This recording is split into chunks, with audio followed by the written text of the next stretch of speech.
trickle in, and we'll give them a minute.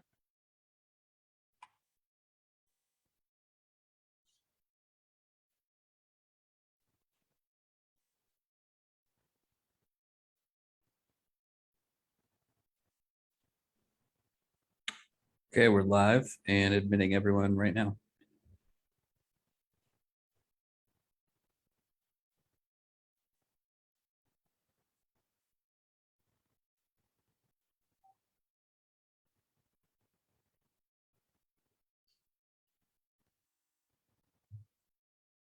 Good evening, everyone. We're going to get started in just a moment.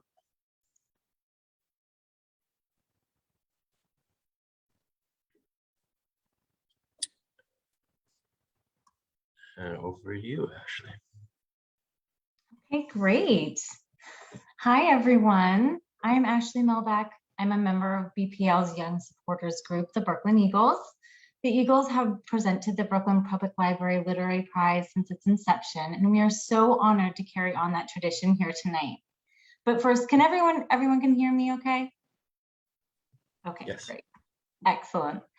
So the BPL Literary Prize honors books that exemplify the library's mission of addressing the urgent social, political, and artistic issues of our time. The nominated titles were compiled by a panel of BPL librarians, drawing not only on their own expertise, traditional literature, contemporary writing, but also on their knowledge of the patrons that they work with every day. The prize is one of only a handful of major literary prizes awarded by a public library system and selected by a panel of librarians. Tonight, we will hear from those librarians along with the authors of our 8 shortlisted titles. Now, as you may know, the final awards for this prize are typically announced and celebrated at the Brooklyn Classic, a fabulous fundraiser in the stacks of one of our beautiful branches. As much as we would have loved to all gather together in person again this fall, we're doing things a little differently this year and invite you to take part in the Brooklyn Classic 2021, Stay Home and Read edition. This includes a virtual Lit Prize celebration on November 5th. This year, we are giving to the library what we would normally spend on a night out. So instead of going out to dinner, for drinks, or to the movies, for instance, I donated $150 to support the library's teen internships, teen writing contest, and programs that will help teens build skills for life. Our goal is to raise $20,000. That's the amount we would normally raise at the Brooklyn Classic to fill those vital funding gaps. Then on Friday, November 5th, we're celebrating our 2 winning authors as they are announced live at our virtual Lit Prize event hosted by Isaac Fitzgerald. The event is free and open to all, so we really do hope you'll join us. Save that date. Again, it's Friday, November 5th. And if you haven't yet given to Stay Home and Read, I really encourage you to pitch in now. Just go to brooklynlibrary.org/classic. I'll say that one more time. It's brooklynlibrary.org/classic. And now I'm happy to kick off this literary event and introduce our first librarian here tonight, Emily Heath from Red Hook Library. Over to you, Emily. Hi, thank you so much. My name is Emily Heath. My pronouns are she and her. And this is my first year on this committee, and I'm deeply, deeply honored to be in a Zoom room with so many of the wonderful writers whose works have really sustained me and moved me throughout the past few months. I am here to talk about How We Show Up, Reclaiming Family, Friendship, and Community by Mia Birdsong. This book was a revelation to me and to my fellow committee members. It's not news to many of us that the classic so-called American dream is not only nearly impossible to achieve in the 21st century, it's isolating, unhealthy, and untenable, even for the few who do continue to live in this way and stay inside their own little picket fences. In this work, Birdsong, a celebrated Oakland writer, storyteller, and activist, demonstrates to us through a series of engaging narratives that the tools for building new kinds of families, new and healthier communities are already in our hands. In the words of Audre Lorde and the epigraph of this book, without community, there is no liberation. But rather than look to the experts or our elected officials for help with this community building work, Birdsong shares with us the stories of the often marginalized voices of those who have already found ways to form better connections in their own lives, whether through found families, It Takes a Village-style parenting, neighborhood meal sharing, community justice organizations, or other types of groups. This book demonstrates that asking for help, the cardinal American sin, is actually a virtue that benefits both the givers and the receivers. It felt very Brooklyn in spirit to the committee.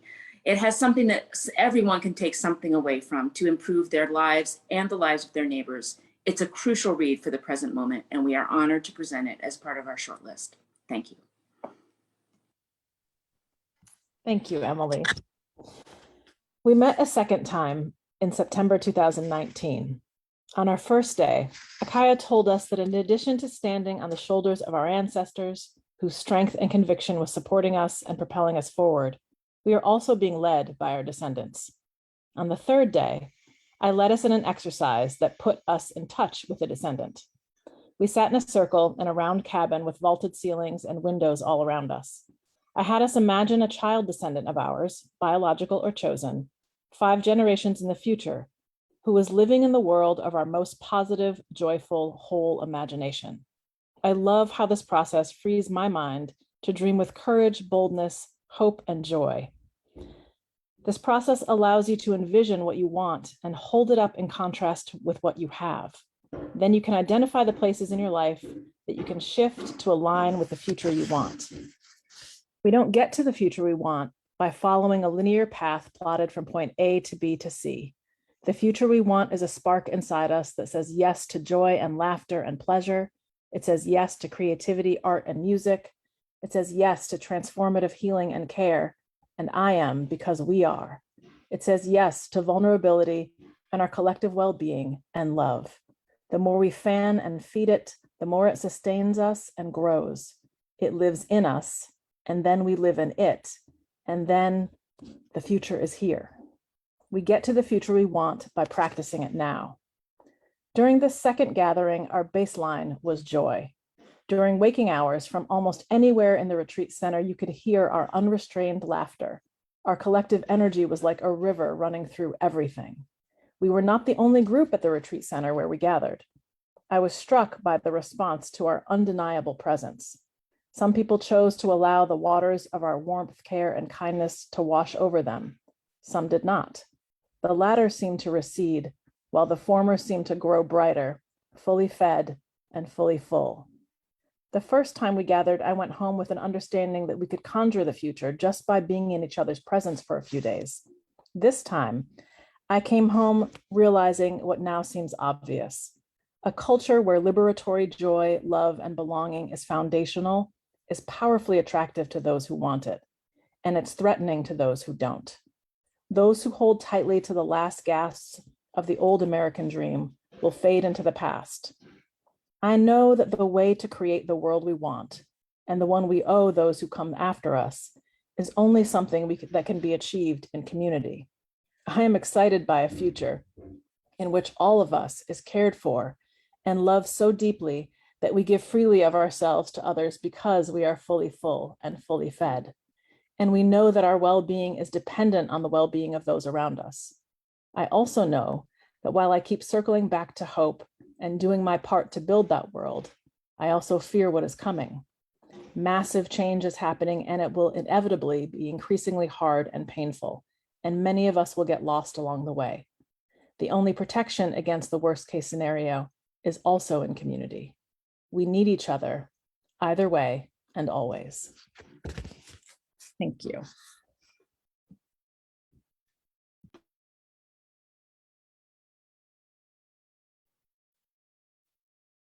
Madeline, are you here? Hi, yes. Hi, so my name is Madeline Knight-Dixon, and I am here to present, I'm from the Mapleton branch of the library, and I'm here to present Pedro's Theory by Marcos Gonzalez. Pedro's Theory is so much more than a memoir. It is a thoughtful literary exploration of race, immigration, family, sexuality, and masculinity. The many Pedros in the book, sometimes the author himself, sometimes family members or imagined characters, capture the experience of trying to find individuality in a world that sees us all as nothing but a collection of stereotypes. Gonzalez explores how children of color are forced to shape themselves into something more palatable, and with conviction and brevity, tells the story of finding his authentic self. This book challenges the notion of the American dream and emphasizes how striving for this promised land harms us. It asks, instead of changing ourselves, what if the world changed to allow space for us as we are? It's expertly written, the story is compelling, and speaks with a voice that is powerful and unflinchingly honest. And we are so honored to be celebrating this astounding debut work. Thank you, Madeline, for those really kind words. They're really nice. My father, who, with pen in his hand shaking, its thin body an unfamiliar tool, signs on the dotted line of my birth certificate, pobrecito. Those hands of a man used to the handle of a shovel, the grip of the hedge cutters, the soil of the earth. My mother's grip steadies his hand. She directs the wobbly spelling of his name. His name he knows only as a pronunciation, as sounds in the air, the impact against flesh. He cannot read or write. She guides him in this ritual proving lineage, this ceremony of patrilineal descent. But it is not enough. The hands of my father are too wild. His name in letters is unknown to him. Language for him is not the language of the written word. Language for him are these 500 years. They give us a different kind of language. The disciplined posture, the stone-like face, the cruel indifference of our brown eyes leering. In these Americas, our bodies are what speak language, not the pen and the written word, not signatures passing down the name of our conquerors, or the signatures agreeing to pay back thousands upon thousands of dollars so we could have a chance to go to college. When the birth certificate arrives in the mail, my last name is spelled incorrectly. The first Z in my name is mistaken for an S. This is the first time my father has ever written the letter Z. At least the Z at the end of my name is interpreted correctly, because by this letter, my father must have had enough time to feel the pen in his hands, the rhythm of angles and lines and slopes and loops on the page growing familiar, enough practice to make the Z of his name legible as a Z. He's an incredibly fast learner. The spelling of my name for the first time is the first time my father spells his own name. It is the first time he feels his name in his hands, feeling the weight of each letter. The process of naming us is the naming of all that has been denied him, all of that has shamed him, all of that has conquered him, all of these 500 years in the letters of our name. Thank you. Hi, I'm Carl Fossum. I'm a librarian at the Bay Ridge branch. In her book, The Disordered Cosmos, A Journey into Dark Matter, Space-Time, and Dreams Deferred, Dr. Chandra Prescott Weinstein entwines her passions for particle cosmology and social justice and equal access against a destructive cishet white male settler colonial society into a brilliant work of memoir and scathing social criticism. Dr. Prescott Weinstein, a Black agender scientist, first lays out the science that captured her heart when she gazed upon the night sky and ignited her desire to contemplate the workings of the universe.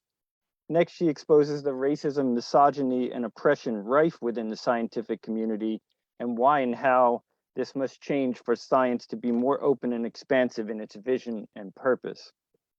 Prescott Weinstein deftly weaves her story of struggle against white supremacy in academia with moments of history where colonialized communities have had their heritage stolen and their people ignored and defiled, where the scientific community was complicit or willfully ignorant beyond their own selfish desires and aims. A committee member said that before reading Disordered Cosmos, I thought that science had allowed itself to be driven by the greed and systemic racism of business and society. But now I realize this was a naive view. Science is deeply embedded within that racist system. Only by acknowledging this and making significant substantive changes can science truly move forward.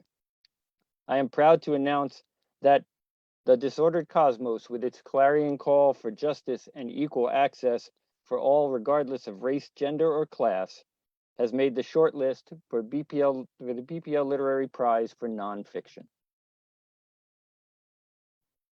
Thank you so much, Carl, for that citation. And thank you to everyone who participated in the selection and the writing. This book is also part of a long tradition of scientists taking a moment to share with the wider world how they see science. Historically, scientists have aimed to give readers a sense of what communications researcher Alan G. Gross calls the scientific sublime, a feeling of awe at the universe and our place within it. This was a hallmark of Carl Sagan's science communication style, and I think it is why his documentary and book, Cosmos, captured the world's imagination and sustained me through difficult moments during college. Almost always, the scientists who have had the opportunity to share their views on science have been white men. Necessarily, as a Black agender woman, I see science differently than my science communication ancestors, because contrary to the usual lore, who you are matters in science. When you're looking at the world from the margins, a persistent feeling of the sublime can feel out of reach as you struggle against mundane and pervasive forces of oppression. It may therefore be tempting to cast this book as radically outside the popular science genre, because I go beyond the sublime to acknowledge the big role that social phenomena play in science. Some will point to my own life as the central narrative of this text, but while you will learn some things about me along the way, and other scientists too, I am not the point. Much more interesting is the question of how we get free. What does freedom look like? When I put this question to artist Shaniqua Gay, she told me, freedom looks like choice making without having to consider so many others when I make those choices. I hear in Shaniqua's response a deep cry for space to self-actualize, to not always be stuck in survival mode. A sketch of Shaniqua's painting, We Were Always Scientists, appears at the beginning of this book. It's also behind me. I commissioned that painting partly because I was trying to figure out my own answer to this question. I asked Shaniqua to envision unnamed Black women scientists under slavery. I wanted to challenge the idea that, quote, scientific thought has been the exclusive purview of Euro-Americans and those of us who have been trained in their knowledge systems. I also wanted something to remind myself that I belonged in my physics department office, and to remind myself that even in the worst conditions, Black women have looked up at the night sky and wondered. Those women whose names I do not know, who may or may not be part of my bloodline, are as much my intellectual ancestors as Isaac Newton is.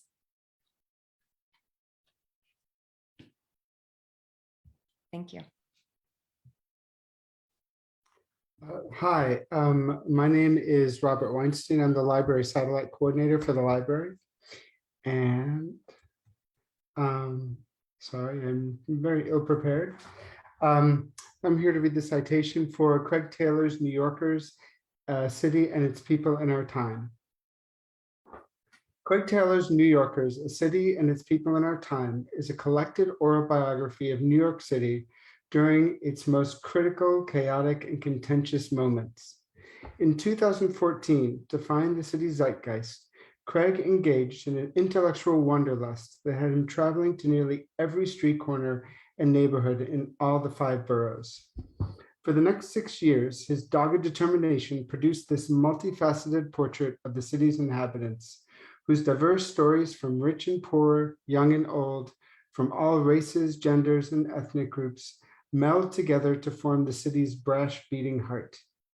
Committee members were gripped by the immediacy and the intimacy of the COVID-19 section, which brought into laser-sharp focus the experience of a quartet of New Yorkers during the dark early days of the pandemic.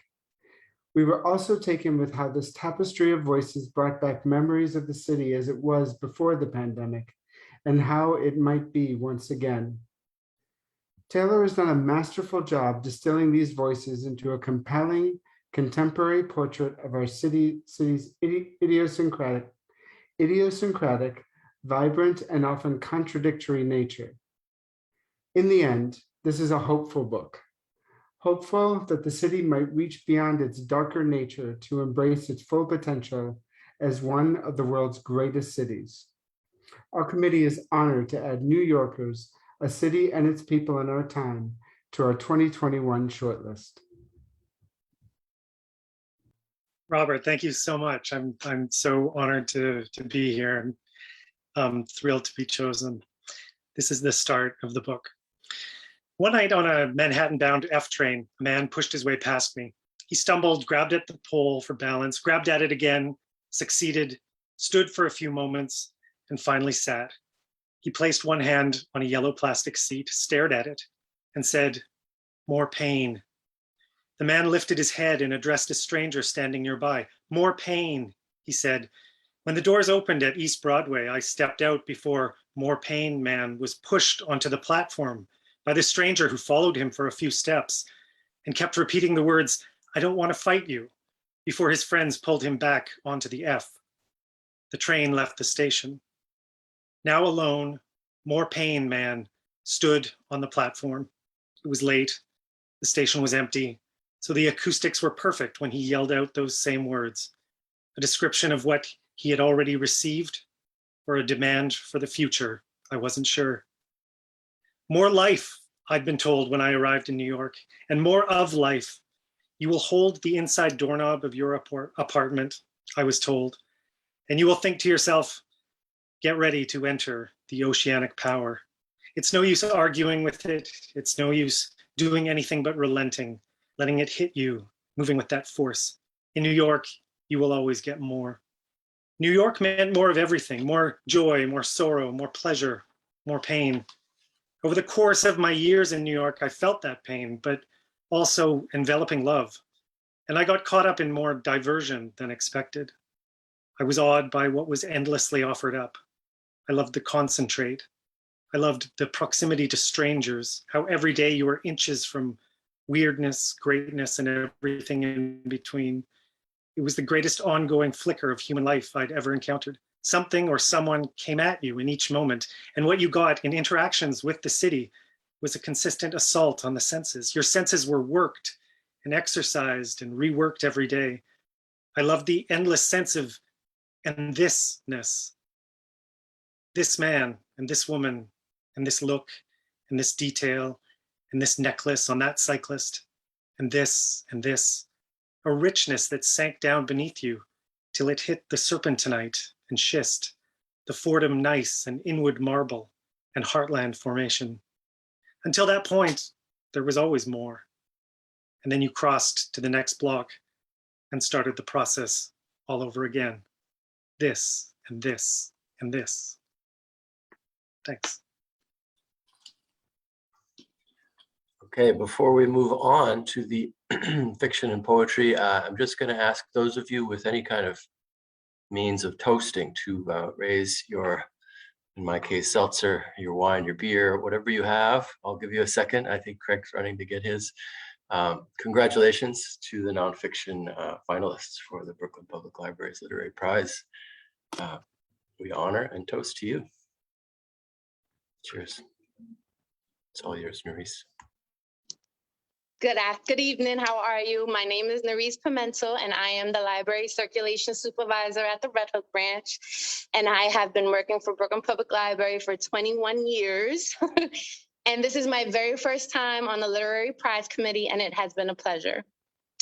Liberty is a historical novel that is set in Reconstruction era Brooklyn. This coming-of-age story is narrated by Liberty, the daughter of Dr. Sampson, a free Black woman doctor. This book is based on the life of one of the first Black female doctors in the United States, whose name was Susan Smith McKinney Stewart. Google that. Liberty touches on painful topics such as slavery, womanhood, racism, and colorism inside and outside the Black community.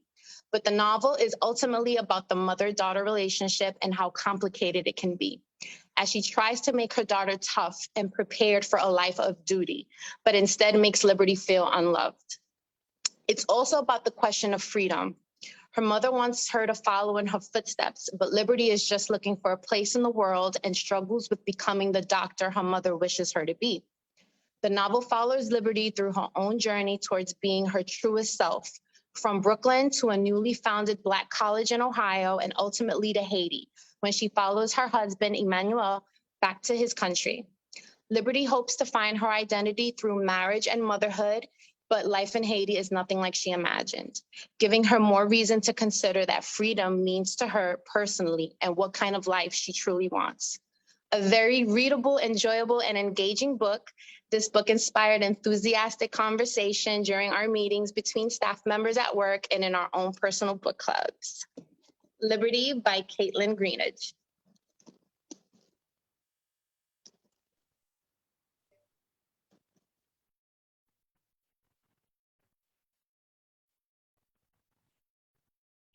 Not getting the sound, Will. But I saw her do it all the same. I saw my mother raise a man from the dead. It still didn't help him much, my love, she told me, but I saw her do it all the same. That's why I knew she was magic. The time I saw Mama raise a man from the dead, it was close to dusk. Mama and her nurse Lenore were in her office, Mama with her little greasy glasses on the tip of her nose balancing the books, and Lenore banking the fire. That was the rule in Mama's office. The fire was kept burning from dawn till after dinner, and we never let it go out completely, even on the hottest days, when my linen collar stuck to the back of my neck, and the belly of Lenore's apron was stained with sweat. A mess of logs and twigs was left down there, waiting. When the dead man came, it was spring. I was playing on the stoop. I'd broken a stick off the mulberry bush, so young it had resisted the pull of my fist. I'd had to work for it. Once I'd wrenched it off, I stripped the bark and rubbed the wet wood underneath on the flagstone, pressing the green into rock. I heard a rumbling come close and looked up, and I could see down the road a mule plodding slow and steady with a covered wagon, a ribbon of dust trailing behind it. In those days, the road to our house was narrow and only just cut through the brush.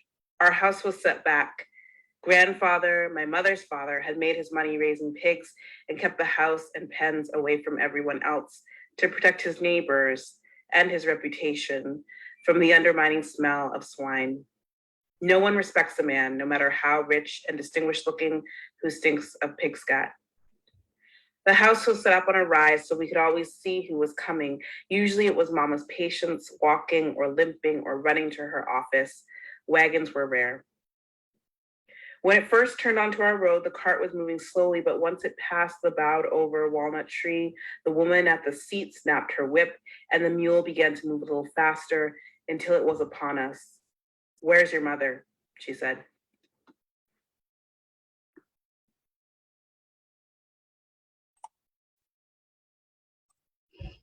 Hello, everyone. My name is Bailey Bretz, and I am the Administrative and Special Projects Assistant at the Center for Brooklyn History, and a first-time member of the 2021 BPL Literary Prize Committee. I'm really thrilled to have been invited to introduce Raven Leilani's debut novel, Luster. Luster gifts us Edie, a keenly observant yet enigmatic narrator. She is a Black woman living in Brooklyn in her early 20s, with an all too relatable desire to find her place and her artistic voice in the world. The story escalates when Edie finds herself in the middle of an emotionally charged, somewhat twisted marriage between two white suburbanites in New Jersey. The novel sparked a lot of debate within the committee. At times, Luster's boldly unapologetic plot beats stretch credulity and crank the dial on discomfort up to an 11. Some folks loved this, while it made others squirm and cringe. One thing, however, that the members of the committee all wholeheartedly agreed on is the sparkling, edgy, cutting, hilarious, and mind-bending quality of Leilani's prose. This is a novel that pushes the genre forward, and it is truly deserving of its spot on the BPL Literary Prize shortlist. Thank you so much for that. I'm just gonna read a short section. So the mornings are still and the nights feel like Friday night, by which I mean they feel like the Sabbath, which despite my hedonism remains my body's sensual corpse. When I kept the Sabbath, I did not yet have breasts. There were tapes of devout animated cucumbers, my mother's drawings of Lucifer, which bothered me until I had the vocabulary to know I was excited. I was excited to explain the tenets of the SDA faith to the new kids in school. I conceded that one of our early leaders invented cornflakes to treat masturbation, but asserted meditation in the natural environment as a form of self-love. It took a year before I realized my classmates' questions were a sport. I didn't take it personally. I tried harder, came to school with arguments already formed. A boy from the companion high school, an atheist who was 4 years my senior, pointed out my contradictions, and I went home and prepared more notes. The Sabbath itself was pristine. Of course, I indulged loopholes. Sometimes I slept it away so I could avoid the boredom. Sometimes I spent the day curating 12-hour mixtapes of Christian rock. But most of the time, though I wasn't allowed to dance and knew everyone was out without me, I liked the quiet, the languor of a single hour, of a day when you were deliberate, thankful for what was made deliberately, retina and turnips and densely coiled stars, things so complex I could barely render them in paint. My dad took me to Friendly's. A waitress dropped a tray of sundaes. He referred to my mother's periods of catatonia as moods. He did not dare suggest we lift her up in prayer. Though he regaled each Mooney deaconess with stories of the work he'd done abroad, he did not pretend with me. My father did not believe in anything, and I was the only one who knew. To everyone else, my father was a God-fearing man, a charismatic servant with a troubled wife and a way of making women feel heard. On Friday nights, such women would file into our home and his office door would shut. I talked to the atheist on the phone, at first about homework, but then about other things. When I went to his house, he played King Crimson and told me I told my mother did not believe in God. I kissed him on the mouth and he did not kiss me back. I understood that I had engaged seriously with someone who only engaged theoretically, and I was so humiliated by this that we never spoke again. Now, I am different. Thank you.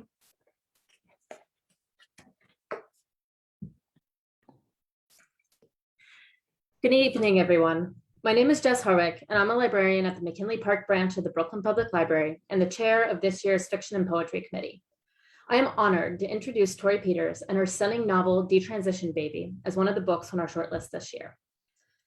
Detransition Baby is an unflinching story about being trans and queer that tells the story of three characters as they navigate an unexpected pregnancy. The women at the center of this novel, including Ames, who Peters makes clear still identifies as a trans woman even as he's living as a man, figure out what it means to consider a family structure outside of heteronormative ideas. Throughout the course of the novel, Peters explores gender roles, parenthood, identity, and the way that all these affect the tangled relationships that develop between queer people. One of the things that I personally loved so much about this book was how complex it was. Peters writes characters who are real, who hurt themselves and others, and who make decisions that are occasionally baffling to the reader. She does not shy away from the ways that queerness in general, and transness specifically, can be messy and complicated. Despite this, the reader feels empathy with and connection to the characters. This is the real trick of the novel. It is so deeply reflective of the queer experience. This is how we speak to each other, how we reveal ourselves to each other, and how we live when no one, well, no straight people anyway, are watching. I personally felt very seen by this book, and everyone on the committee, regardless of identity, felt challenged by it. This is not a book for cisgender readers or straight readers. It is not here to educate them or provide them with explanations or comfort. This is a book for queer and trans readers. That said, this committee believes everyone of any gender identity or sexuality should read this book because we are all so lucky to have experienced it. Please join me in congratulating Tori Peters and Detransition Baby. Thank you so much. And I love this list. I'm so happy to be included amongst these other writers. Since it's an awards show or, awards event, I thought it'd be appropriate to read from one of the fictional celebrity cameos that are in the book. So this one's Werner Herzog. Werner Herzog was the first famous person interested in the clothing that Reese handed out who actually showed up in person. How he ended up on her agency's PR list remained a mystery. Everyone's favorite Bavarian director is no one's favorite fashion icon. Herzog met Reese outside the Bowery-based offices of the menswear brand Barking Irons.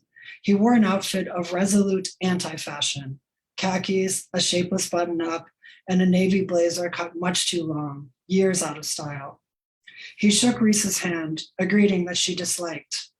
An overly firm handshake could clock her, so she overcompensated with a floppy, limp wrist that undercut any semblance of authority. She felt much more at home with a kiss on the cheek. Nothing better for a Wisconsin girl than European manners. She wondered what he thought of trans women, or any women for that matter. Were there women in his movies? She couldn't remember many. Maybe some women died in a jungle over the course of one movie or another. In the Barking Irons office, a loft space stylishly decorated in Gilded Age antiques, Herzog picked through the t-shirts emblazoned with images of New York City lore, while the brand's founders, two local brothers, delivered a spiel on themselves and their branding, as they did whenever an actual celebrity bothered to show up. Herzog nodded sagely. He told them that to succeed in anything, be it fashion or documentary film, one must scrap for everything. And that was why, despite his success, he made it a practice to accept free clothing. In the way that poor artists invited to upper class salons a century ago were expected to be witty and entertaining, Herzog offered his benefactors at Barking Irons a truly Herzogian experience. In lieu of small talk, he announced that these new clothes were especially welcome, as at that very day he had experienced a horror. The hotel in which he preferred to stay while in New York City had been overrun by infestation of bedbugs. He pronounced the word infestation with 5 syllables, overstressing the vowels in a manner that struck Reese as clearly habitual, yet bordering on self-caricature. Werner Herzog, played by Werner Herzog. With a demented urgency, he advised Reese and the two brothers that should they ever encounter such bloodthirsty vermin, they must immediately strip off their clothing and place that clothing in a freezer turned down to, quote, the temperature of 0 for no less than 2 days, so that in the darkness and cold, all life will slowly drain from the parasites. Thank you for indulging my German accent, or Bavarian accent. Having thus paid for his shirts and trade, he gathered them in a paper bag, bid his dumbstruck audience thank you and goodbye, and descended in the elevator back out into the city street. For the first time in her life, Reese had a professional story she couldn't wait to tell at parties. Thanks.